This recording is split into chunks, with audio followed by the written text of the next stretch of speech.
மானா குறையும் இன்னு மாசு படியும் இன்னு வீணா கதை முடிஞ்சு போச்சு.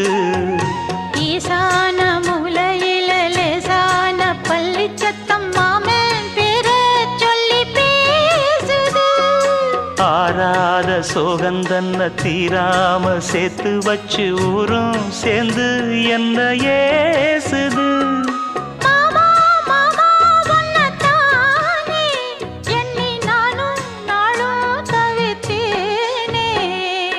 கூண்டுக்குள்ள என்ன வச்சு கூடி நின்ன ஊரை விட்டு கூண்டுக்குள்ள போனதென்ன கோலக்கிளி.